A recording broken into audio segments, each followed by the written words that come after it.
Nobody takes them seriously. I believe, if I'm not mistaken, I think they went 6-0 against the spread at home. Oregon State did in football season. Oh, we're live right now. By the way, we are officially live. Let me boot up. Let me get the comments up.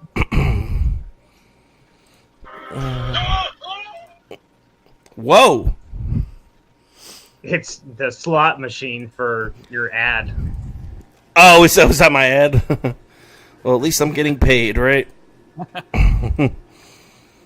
All right. Let's get the ticker. For some reason, every single time I do this, the ticker like shrinks, and I don't know how to fix that. I'll figure that out eventually. So the first, what's going on, guys? Just so you guys know, if you guys want to have a game touched on, or if you guys have anything, I'm sure I'll have to say this again, but if you got any questions for Tuck with teams in the Big 12, Big 10 tournaments, anything like that, send them our way. Oh, yeah. I got some questions. Let alone the fucking... All right.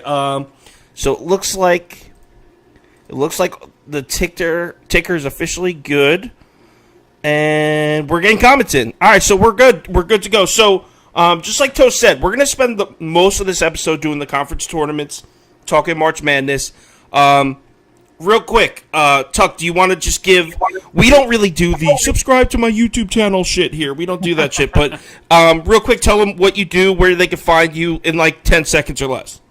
Yeah, hey, my name's Tuck Clary. I write for Slip Yourself Bits and Busting Brackets, so I primarily write about Gonzaga basketball, the WCC, Pac-12. I just did a preview about the Big 12 tournament, the Pac-12 for Busting Brackets, and then I co-host a podcast with some guys called the New Bloods Podcast, talking about all of college basketball.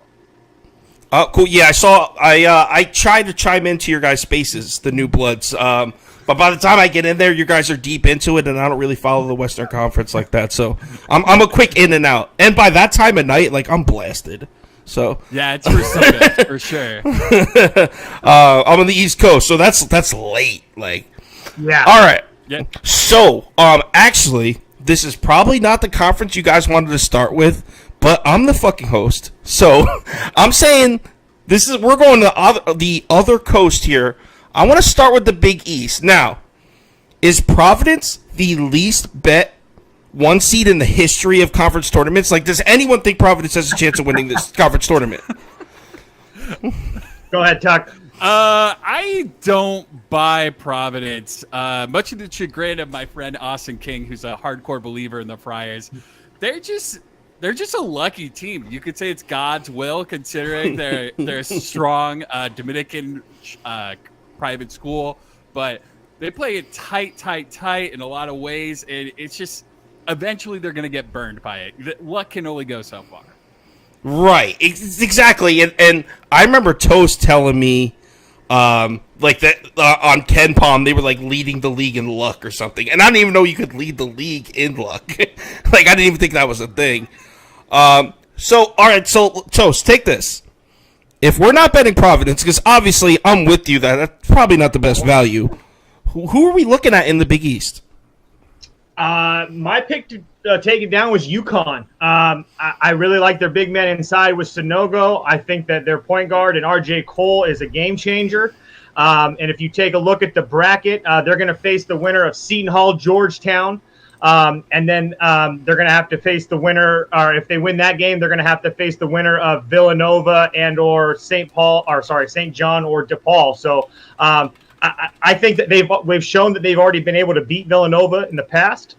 It was a crazy game the last time they played. There's no question about that. But I just like the Huskies. And then I don't like trust Providence. I don't really think that that's sustainable all the way through. And to be honest, I think that Marquette and Creighton could give them some issues in the semifinals. So my pick's UConn. Yo, Toast, Marquette, I know that this is just one game. Do you remember when you were here in Jersey and we bet Marquette, though? We had them laid 8.5, and they played the worst basketball game. I can't get that out of my head. Who was that against? Was that Butler? Yes. That was horrible. And I can't, like, you know when you, like, have a huge bet and you just can't get it out of your head, even though it's one basketball game?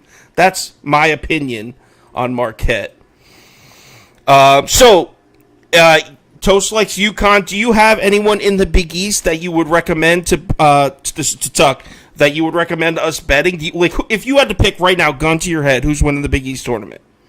I got to go with Toast about UConn. I think that they're probably great value on that. Sorry to double up on an opinion, but I just think Villanova and UConn are clearly the two best teams in this conference, and the value on Villanova can't match what you're going to get with UConn. I don't trust Providence, like we said earlier, but it's worth noting the Big East tournament is always wild. It's always unpredictable. I mean, it's the best. It's the best. The historic run Georgetown went on last year. Who saw that coming? And I'm sorry, I don't think it's going to happen this year. Oh my God, Georgetown! This is that was the worst. Did they end up winning one single conference game? They were like 0-16 last I looked. 0-19. Oh my God, Patrick Ewing. True or false? Patrick Ewing has a job next year. Well, you know, they gave him an extension or something, didn't they? No. They gave a vote of confidence, basically. Okay. like 2 weeks left in the regular season, they're like, Patrick's our guy. I swear, Patrick's our guy. Don't worry about it. Holy shit! How could you do that? Oh my God. 0-19. Well done, Patrick. Okay, so we're gonna move on to the next tournament. All right, you know what? Let's go to my second favorite. And the question is not who's going to win the Big Ten tournament, but by how many points is Purdue going to win the Big Ten tournament is my question. Go, Tuck, take this one. I'll go second. Go ahead, Tuck. I'm sorry that you trust Matt Painter as much as you do. I trust Edey. I trust Edey, bro. You see that guy? Trust Edey. I love Edey. Not in the pick and roll. I don't know. I think Providence or I think Purdue is a solid team. They have two potential pros in Travion Williams and Jaden Ivey, but I just can't trust that defense. They're one of the worst defenses in the country, and certainly one of the worst defenses coming into the tournament. So I would take Wisconsin before I take Purdue, but there's value out there. Who knows? Phil Martelli in Michigan could do something sneaky. Yo, hold on. Before Toast goes, it's not that. I've seen some bad sides of the Purdue defense. It looks bad, and I'm not even an Ivy guy. It's just that Eastern European guy, the sniper they got. What's his name? Toast 55. Stefanovic. Yeah, yo, that guy, and then the combination of Trevion Williams, who I think has had a bad season so far this year. I mean, he definitely played terrible against Michigan State when we lost that bet, and then he played terrible. He actually played a little better against Indiana when we lost that bet. But I love. we've gotten chewed up a little on Purdue. Not gonna lie, but I think it has all been like a staircase leading to this, where I'm just gonna ride Purdue to the promised land. All right, go ahead, Toast. So I can't agree more with Tuck. I understand that it's not cool on shows to double up on opinions, but man, the Michigan Wolverines, I have been talking shit about this team all year. I've been posting Go Big Blue after every loss. But I do think that that team has a ton of talent, and now they're not the hunted. They're going to be doing the hunting. The talent with Diabate and Hunter Dickinson inside. They're going to play Indiana first. They're going to play an Illinois team that's not going to be very hungry. They're securely in the tournament. And then if they were to say they get past that team, they're going to face an Iowa Rutgers winner. There's something about me that says Big Blue is going to make a little bit of a run. That's kind of where my head's at right now. And I know I have it typed in this ticker somewhere. I just don't see it at the moment. Where are the odds for Michigan to win the Big Ten? Oh, here it is. They're not even. Oh, plus 1,200. Are you? Yeah, what? Yeah. That's what I'm saying. It's just a huge number, and there is talent littered across that board. And honestly, I know that Juwan Howard's going to come back to the sideline, but we all know that Martelli does the game planning and whatnot anyway. So I just think it's a perfect storm for Michigan right now. Did you know, Toast, did I ever tell you that Phil Martelli, he's like a family friend, and we ran a charity event. Did I ever tell you this? So there was this charity event, and because like we knew each other, we both ran it together. And he actually didn't come. I think it was like his grandson or his nephew that came, and it was supposed to be a free throw shooting competition, and I changed it to a 3-point shootout at the last minute and like ruined the whole thing. But it was a bad moment for me, actually. But yeah, Phil Martelli, I know the family really well. They're good people. Anyway, sorry about that. Side story. To everyone, we're gonna get to NBA at the end. Don't worry, we're gonna smash it. When's the last time I don't even remember how to lose in the NBA. Don't worry, we'll get there. Next tournament. You know what? Before we get to the SEC, let's do Big 12 because I'm very curious to what Tuck has to say here. Because there's a lot of good value. Kansas plus 200, Baylor plus 200, Texas Tech plus 350, Texas plus 600. I'm not betting Texas though. So, who do you think out of those three, because it's all good value, well, actually not out of those three, who do you think's going to win the Big 12? I really, really like this Texas Tech team. They're a team with incredible length, best defense in the country. If they can find a way to consistently string together some offense, they're great value at plus 350, and they took care of business against Baylor twice. They beat Baylor on the road and at home. Mark Adams has coached his teams up defensive abilities like crazy. Bryson Williams is a potential All-American type of player. He doesn't get the recognition he deserves. He's one of the best offensive players in the country. If guys can step up, if Adonis Arms can step up, if Kevin McCullar's healthy and he can help Bryson Williams, this team can not only take down Baylor, but take down Kansas and Kansas City. I love that team. Toast? Yeah, hard not to like the Red Raiders. There's no question about that. I have them. They're one of the teams that I have pegged to go to the Final Four a couple weeks ago. One team, I know that this is going to sound a little bit crazy, but TCU kind of intrigues me. It's going to be a big number, and I know that's way out of left field, but they've been playing better basketball lately. And, again, I don't really trust Texas in the first place, and I think that that's just going to be for TCU, I think that they can go in there and beat that Texas team. And then if they were to get a couple wins, they've already beat Kansas. They've already beat Texas Tech. So I just think if we're talking value and long shots, I do want to take a look at the Horned Frogs. At plus 2,000. Yeah. That sounds like a sucker's bet. I'm giving out other options. I'm not going to give out just Texas Tech because I would pick Texas Tech with Tuck if I had to pick one team. All right. The thing is, I feel like Texas Tech at that plus 350 is too obvious. But I openly admit, I haven't gotten to watch as much Big 12 basketball as I would have liked this year. I mean, most nights I'm pinned to the NBA. And then if I had to pick two conferences, Big East and Big 10 are my go-tos. So I like the Big 12, just haven't gotten to watch enough basketball there. Jake, both of our experts here picked Uconn. To answer your question, we did Big East first. I will say with the Big 12, Baylor and Kansas could obviously win this tournament, but Baylor is dealing with the fact that they're missing Jonathan Chamu-Chachua. He's hurt. He's done for the season. They're going to have to play their small forward wing freshmen, Kendall Brown and Jeremy Sohan, at the low post. That's asking a lot for a couple freshmen. James Akinjo and Adam Flagler are a solid backcourt pair. So Baylor is legit, and they can win this tournament. I like them more also than Kansas because Kansas, Bill Self loves to have a dominant point guard play with a post player, and David McCormick in the post and Remy Martin just aren't those dudes. Yeah, hey, Remy Martin is a shell of himself. Hold on. Which guy is Kansas missing? You just say his name again? Baylor is missing Jonathan Chamu-Chachua. Oh, okay, so it's not the big dude on Kansas. All right, never mind. Toast, AJ said your TCU pick was clownery, and he said Pat McAfee also likes TCU. Ultimate insult.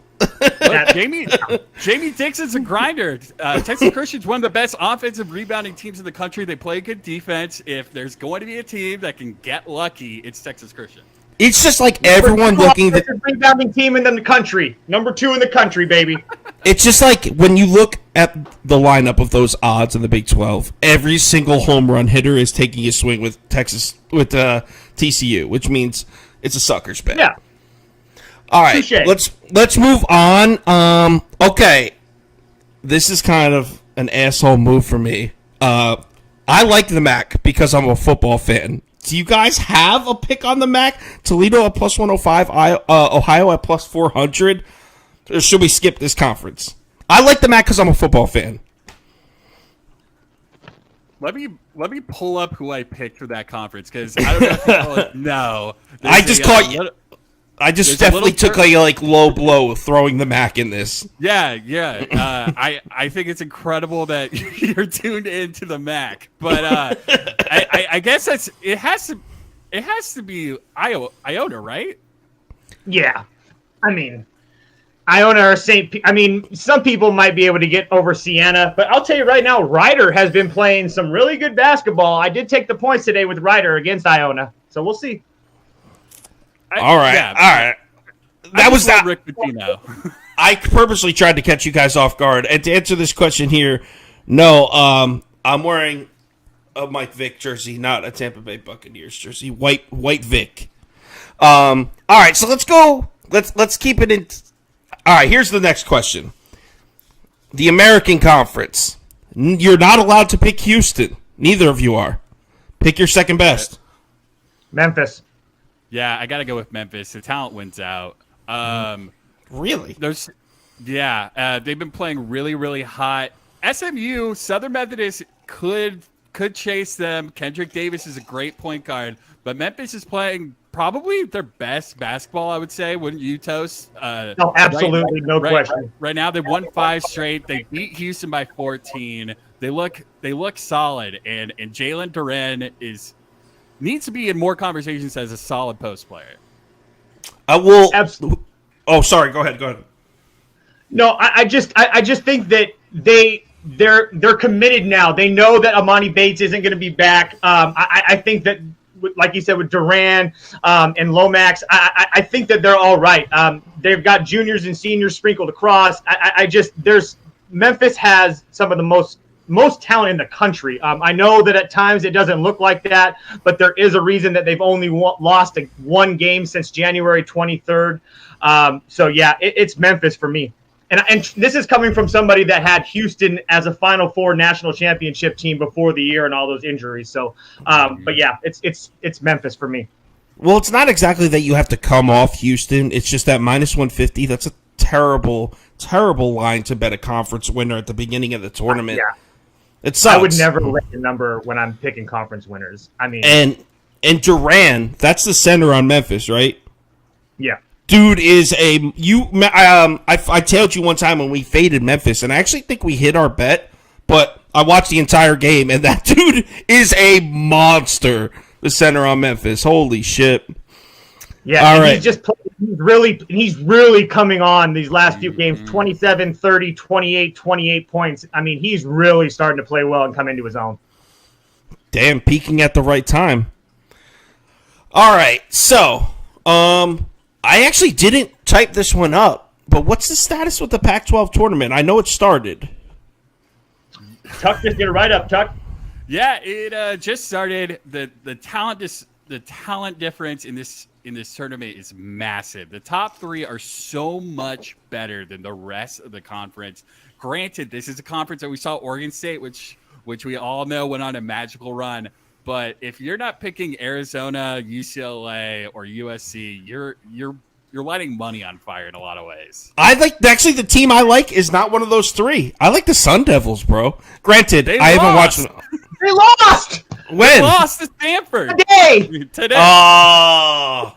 Now, to be fair, when I wrote that article, I said Arizona State was a dark horse upset team, and they had the defense to do it. But you cannot bet on Bobby Hurley.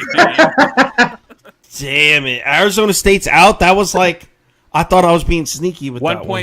1 point game. Lost it at the buzzer. Shit. Shit. All right, well, I guess then my sneaky pick is out. I openly admit I didn't watch much Pac-12, though. I liked Arizona State recently. I covered a few bets with them, so. Yeah. I'm actually really curious to see how USC plays. I think that they've played pretty well over the last month, and then they lost 2 games back-to-back to Arizona and UCLA. So I'm really curious to see how they come out and play. I know they got your boy Chavez Goodwin Sauce. That's your boy at center. They got Mobley. I like him. I do think that I don't know the status. Do you know the status on Boogie Ellis? He seems to be okay, right? I thought so. Okay, He played the last 3 games. Boogie Ellis is going to decide this team's potential. They have one of the highest floors in the country with Chavez, Isaiah, the guys you mentioned, but also small forward shooter Drew Peterson is a bucket. Peter Pan. If Isaiah Mobley can get hot, Drew Peterson get hot, and Boogie Ellis is respected with his 3-point shooting, that team could compete with pretty much anybody in the country up to the Elite Eight. I can't believe Arizona State lost. That was like my. I thought I was being sharp. Going to Arizona State, bro. it was a sexy pick, man. So, any other conferences you guys want to touch on before I go on an NBA rant? No, I think we got it. All right, cool. All right, NBA. Someone type an NBA comment so I can put it up here. Someone type just NBA. Shit, I'll do it. Just so when people. Oh, we didn't do SEC. We didn't do the SEC. Oh shit, yo, we skipped SEC. Yeah, go SEC. All right, so you go ahead. I wanted. What are the odds? Like, I haven't seen the odds. Kentucky, ready? So Kentucky's the favorite at plus 190. Auburn right behind them, plus 260. Tennessee plus 330. Pretty close conference here. And then there's a drop off down to Arkansas plus 750. LSU plus 1,000. I really like that Arkansas team, man. I really, really like J.D. Note. J.D. Note should have been on the Bob Cousy Finalist Award for best point guard in the country. He takes most of the team's shots. It's absurd. Like in the game they beat Auburn in, I believe he took 45% of the team's total shots. He's their entire team. But in terms of sexy big odds, that Arkansas bet is looking pretty nice. But I mean, in terms of safe picks, I just don't trust Auburn. And if you want to play safe, Kentucky is probably going to be healthy by now.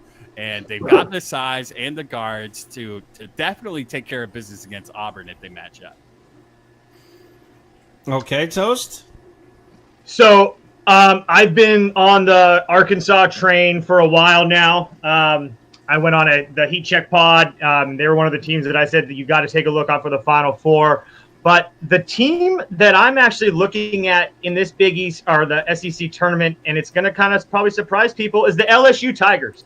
I think that they are coming on at the right time. I know that they've had a couple losses here and there, but they can play defense. And I do think there's a little bit of desperation. I'm not the biggest Will Wade fan, but they've played a strong schedule. They're tall and lengthy. Like I said, they can play defense. Xavier Pinson's back. Tara Eason, Elfin Reed, all those guys. It's one of those teams where at the big plus price, it's either them or Arkansas for me. I mean, a safe pick. Tuck touched on it, but for me, I'm taking the long shots. It's either LSU or Arkansas for me. I was actually looking at Auburn. I feel like they've slumped at the wrong time, which is all of a sudden giving us good value at plus 260. Let me tell you why they're wrong. Because in March, you need point guard play, and they don't have any, and they're tiny. Yeah, their point guard small. Yeah, because their point guard plays in the NBA. Who was that dude last year I loved on Auburn? He plays in the NBA now. Shit. Sharif? Yes. It's my guy, man. All right. So it's NBA time, and there's 12 games, and I'm just going to Dougie through them right here. Ready? As seen on YouTube, the Detroit Pistons have covered 8 consecutive spreads. So who's fading them? Certainly not me. Taking the Pistons, also taking the under at 228. I am taking the Hornets. I'm taking the points at home against the red-hot Boston Celtics. Why? Simply because why would the books drop the line all the way down from 9, 8.5, 8, down to 7.5, even though a majority of the public's on Boston? I get it. That Boston Celtics defense is out of this world right now. But Charlotte, They play great in transition. When they're on, they're the best transition team in the NBA. I'm taking the points and the Hornets. Just too big of a number. I'm taking the Heat without a doubt. I'm not a big Devin Booker guy this year. I think he has regressed a little bit. The Suns team revolves around their defense and Chris Paul. So Devin Booker returning to the lineup doesn't really faze me. I'm taking the Heat, laying them. Last I looked, it was 4, but it raised up to 4.5. So 4.5, whatever you can get it at. Orlando Magic, love it. Give me Orlando in the boatload of points. Love it. This Pelicans team. I actually took the Pelicans team total under 115.5. But yeah, probably the under is also a safe play, I believe. Actually, I don't believe. I know for a fact. Orlando Magic, the number 1 most profitable under team since February 1st. If you bet 1 unit on every single under in Orlando Magic, you'd be up 6.2 units or something like that. So I'm taking the 8 points or 8.5, whatever you can get it at. It's at 8.5 now. So 8.5, whatever you can get it at. And I'm also taking the Pelicans team total under. The Pelicans peaked at the wrong time. Everyone jumped on the Pelicans train. There's no Brandon Ingram. The Magic might have Jalen Suggs returning to the lineup. Beautiful perimeter defender to lock up. I mean, I think the Magic straight up win this game on the road, for real. Next game, Hawks at Bucks. I'm taking the Hawks in the points, but this is maybe a case of me trying to be too sharp here. The Bucks at home over the past 3 years have been the safest bet on planet Earth. So fading them always comes with a little bit of courage. The thing is, since the All-Star break, Milwaukee's dead last in the NBA in defending the three-point shot. And although Atlanta has been a little inconsistent from beyond the arc, this is the perfect game for them to snap that streak. They got plenty of shooters on both their first unit and the second unit. Kevin Huerter, Gallinari, Delon Wright. They got shooters for days out there. John Collins is healthy again. He can hit from outside. Oh, of course, Trae Young. I think Atlanta really could pull off this upset in Milwaukee. Next game, LeBron James. Hopefully he plays, but even if he doesn't, I'm laying the points with the Lakers.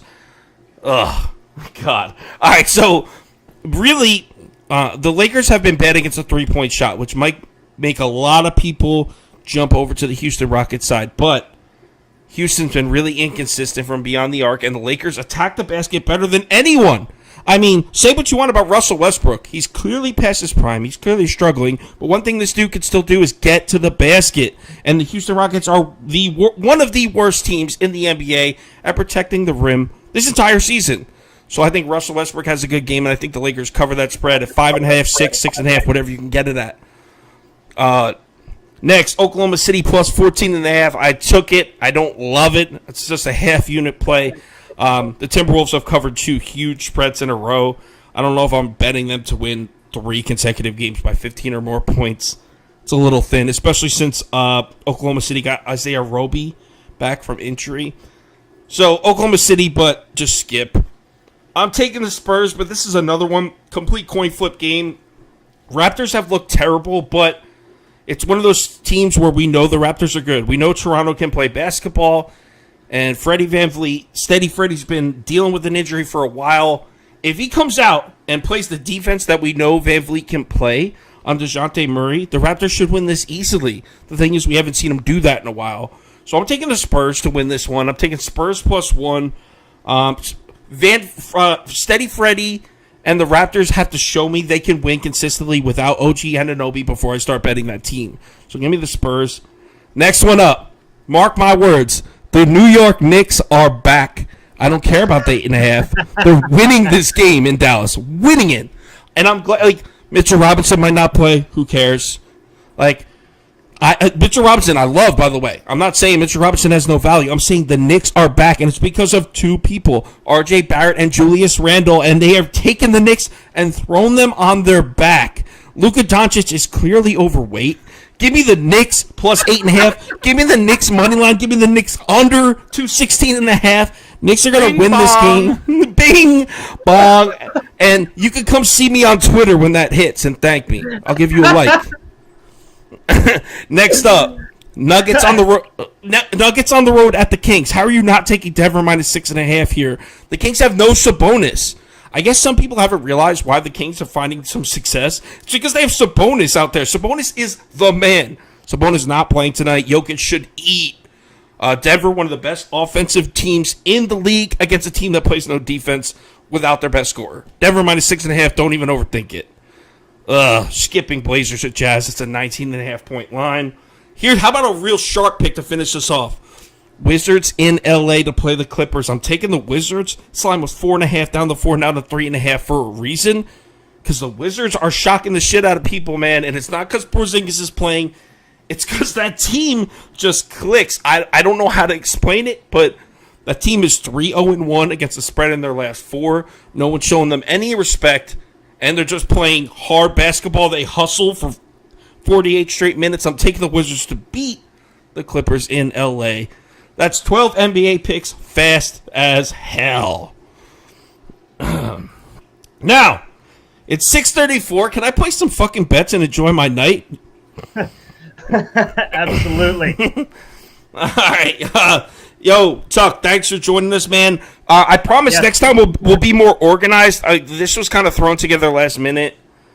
Yeah, it was fun. Thanks for having me on. I appreciate you joining us. We definitely want to expand. Me and Toast are like, we kind of do our own thing. So we definitely want to expand and bring some more people on. And it was great having you. Maybe next, we're doing something. We're going to do something next week with the tournament, like before the big dance. So we'll let you know and see if we can organize something. But either way, it's 6:35. I got 25 minutes to get bets down. So thank you, everyone, for joining. 12 NBA games tonight. The hairs on my back are standing up. I'm feeling it tonight. We're staying hot. Let's go. Everyone have a good night. I'll talk to you on Twitter after we win a shitload of money. And if we lose, just don't hit me up, actually, if we lose. So I'll talk to you all later. Everyone have a good night.